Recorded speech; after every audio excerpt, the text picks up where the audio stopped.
This is the Horse Radio Network. This is episode 1069 of Horse Tip Daily. A different horse tip, a different equine topic, a different equestrian expert every day. Horse Tip Daily brings the world of equine knowledge to you, one day at a time.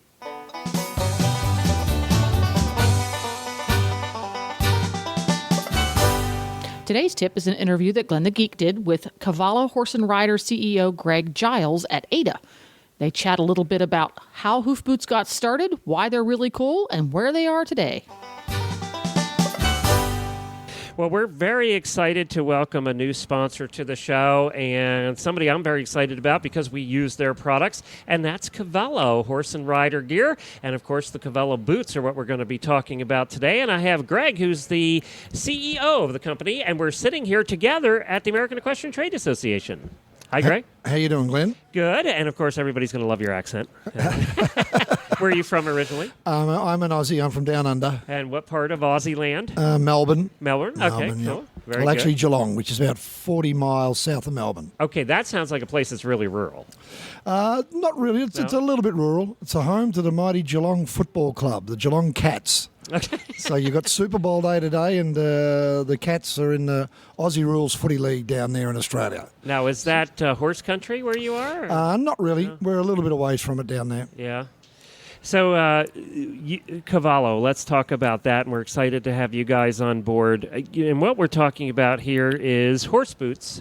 And, you know, we use horse boots. We go barefoot on both of our horses. I have a driving pony, and we have a trail horse. And we've gone barefoot for years. And I think that, you know, you're probably seeing the horse boots become more and more popular as more and more people are going barefoot. Yeah, look, that's for sure, Glenn. And this whole, I started in this Hoof boot business in 2001, and I was introduced to a boot back then called the Old Mac boot, and back then I didn't know really very little about horses, and so we introduced the boot. I'd done it with a farrier from Australia, a guy by the name of David McDonald, and the boot was sort of well received, but it was a little bit before its time, I think it's true to say. But what I did learn from Old Macs is that over a period of time, I owned it for 6 years, and that the pleasure recreational rider was really the core customer for wanting to go barefoot and booted. So I partnered up with Carol Herder, who was the president of Cavallo, and they were our North American distributors for Old Macs. And what I actually done is I sold Old Macs, and Carol and I got together in life and business. She's now my wife. I didn't know that, actually. And we developed the Cavallo range of hoof boots. So what we'd learned... So she liked Aussie accents, too. Yeah, she did. Yeah. Apparently the women like it. That's what I'm told. It's only important for me that one woman likes it, and that's Carol. Right. That's right. She's going to listen to this. It's good you said that.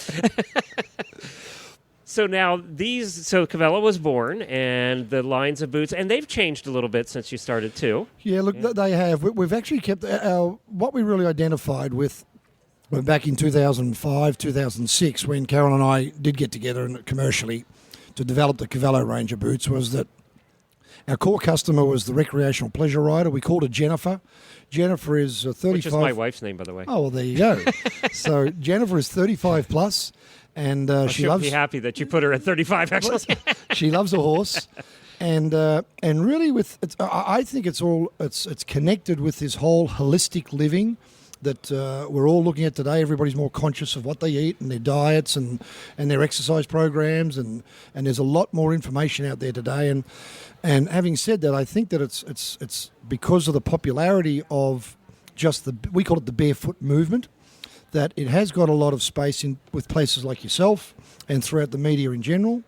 And anyway, so what Jennifer now is able to get the information out there, and certainly the internet has made it way more accessible for her. We used to get on the road and do clinics at tack shops, really all across North America. And I'm talking back in the year 2001 and 2 when we started Old Macs, and we would honestly get 2 and 3 people turning up at the clinics. But Carol wasn't disheartened. She was a lady on a mission, and it's a passion of hers to just try to educate as many Jennifers as she can about the benefits of being barefoot. And when they understand the benefits of being barefoot, and really what we're doing too is that there's been 1,500 years of tradition of nailing on metal shoes. Right. So in fairness to Jennifer, and the saying goes, you don't know what you don't know.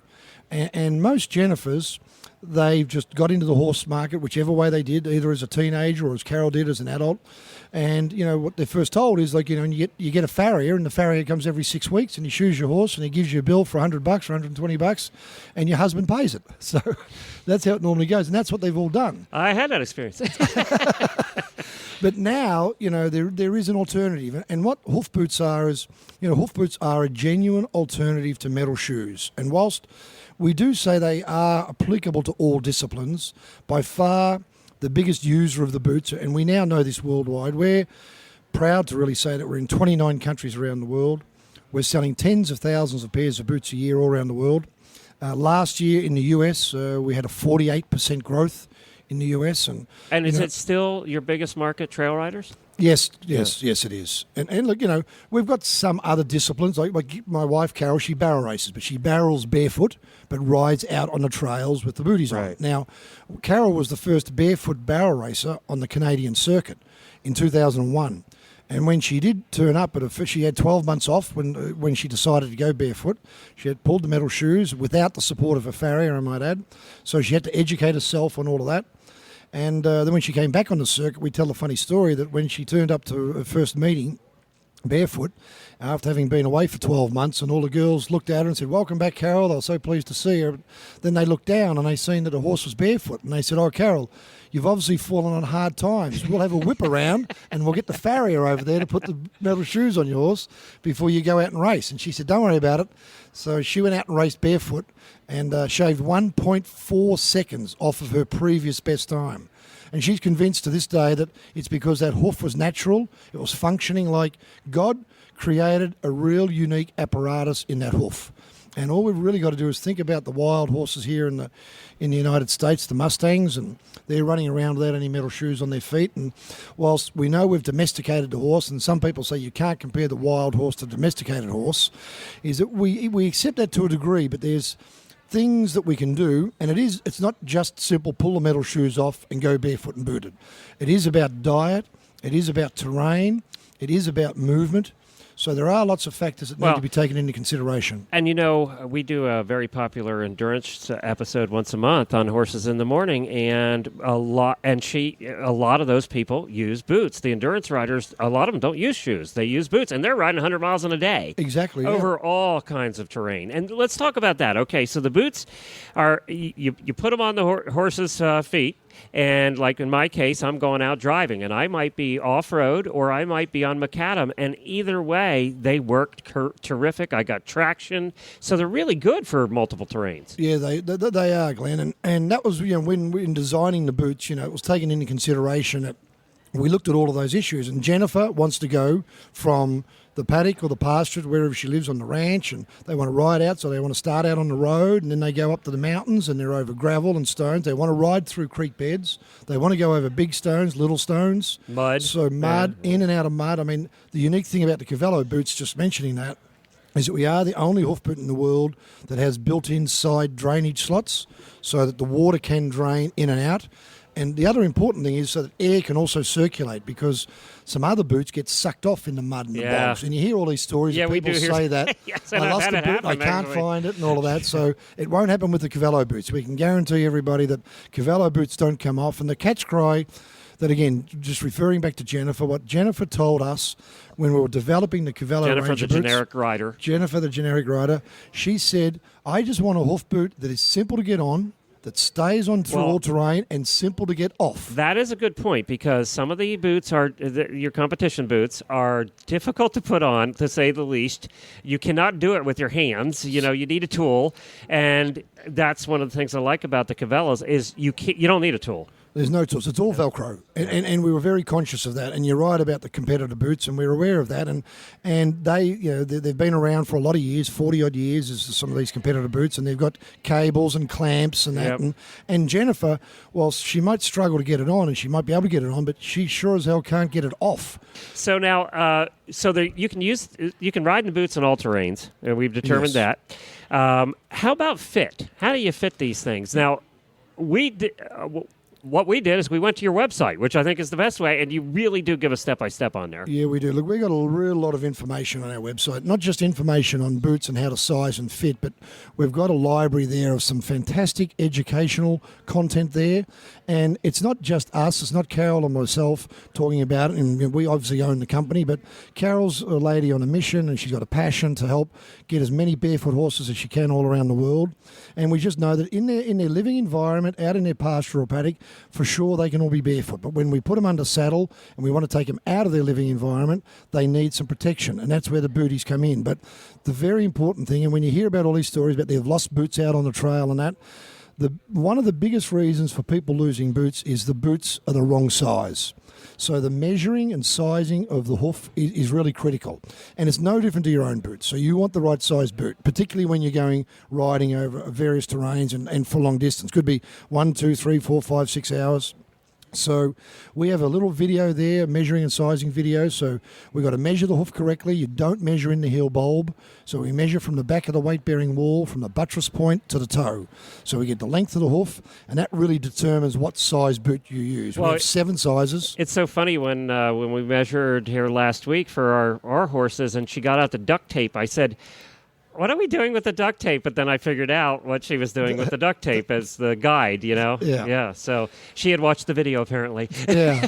So it is. So look, sizing is important. And I'm going to say it, Glenn, certainly with our boots, but with everybody's boots, not just ours, but all of our competitors' boots, is that the sizing is critical. So we've got to make sure that we get the right size so that we want to be assured that then the boot doesn't come off. Now, what about, and I always had this question, what about, okay, I just had my horse's feet trimmed, and now it's going to be 6 weeks till I do it again, right? Okay, the farrier comes back. Will the boot fit now and in 6 weeks? What's the story? Yeah, absolutely. Okay. And that's a good question, Glenn, and that is a question that we get asked regularly, and we took that into consideration when we designed the boots, that not only do we have an allowance for the hoof to function as it's meant to, and the natural hoof function, it expands when it hits the ground and it contracts when it lifts up, and that was what promotes the blood circulation and pumps the blood throughout the hoof capsule and gives us a healthy hoof.